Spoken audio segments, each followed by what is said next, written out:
Deadly riots breaking out in Greece over the government's plan to avoid defaulting on its loans. You see, Greece is out of money, and it's turning to the European Union for big loans. But the European Union says no, not unless you get your cash situation under control. So now they're making cutbacks in spending and raising taxes, and that has led to riots. And this crisis is having an effect not just in Greece, not just in Europe, but across the globe, including right here at home. And there are bigger concerns. It could get worse here in America. Take a look at the market right now. Dow Jones average down about 200 points for the day, down roughly 400 points over the last couple of days. And Greece is getting a big part of that blame.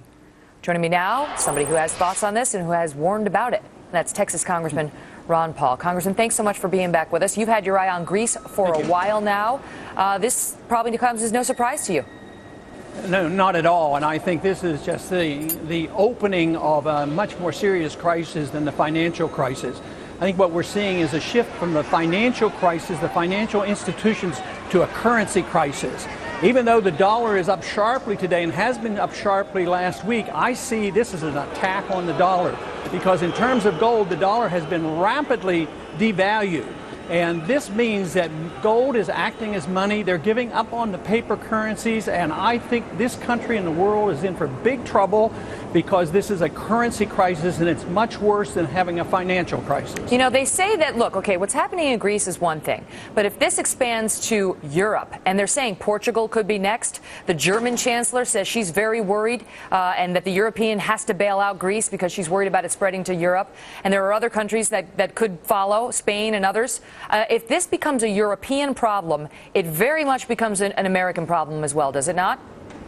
There's no doubt about it. It is a world problem, and we're going to be the last one to fall, but because we have the dollar, and people still think the dollar will save everybody, and the dollar is going to have to bail out California and so many other problems that we have here. But that's going to make the whole world vulnerable. And it's a debt explosion. It has occurred for 40 years. We've known it has been building. We knew it couldn't last. And we knew it would end first with a financial bubble collapsing. And now we're in the midst of a currency crisis. You know, it's really scary to see what can happen in a society when the overspending comes home to roost. You know, when you see the consequences of years and years of overspending. Obviously, people here are very worried about our debt and our deficit. Congressman Paul, could this kind of thing happen here? Could what we're seeing in Greece and California happen on a nationwide basis here?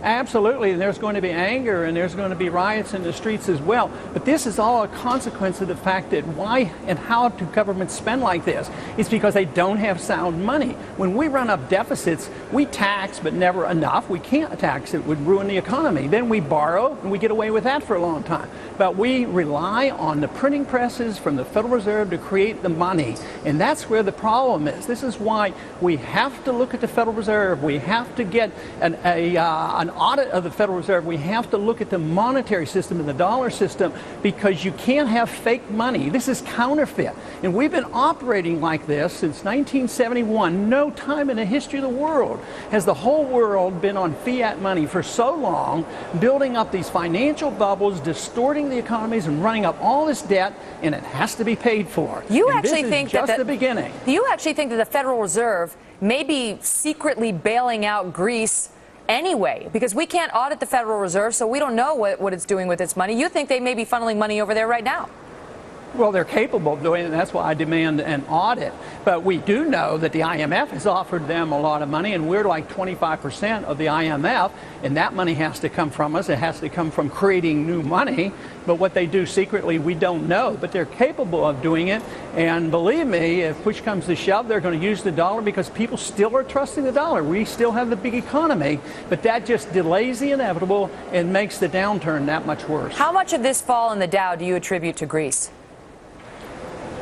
Oh, I think a lot, but that's just the tip of the iceberg. They're the ones who have been the first ones to fall. But then there's going to be Portugal, then there's going to be California, then there's going to be the United States government, and there's going to be all the governments. I mean, they talk about Germany being the powerhouse. Do you think they have balanced budgets and they're going to be able to bail out Europe? No, everybody's in this together. So Greece is just the beginning, because they were probably worse off and it was precipitated. But all the countries and so many of our states are that way, and many of our corporations, individuals, it's still debt that has to be liquidated. All right. Well, Congressman Ron Paul, we always appreciate hearing your insights on it. Thank you so much for being here. Thank you. Taking back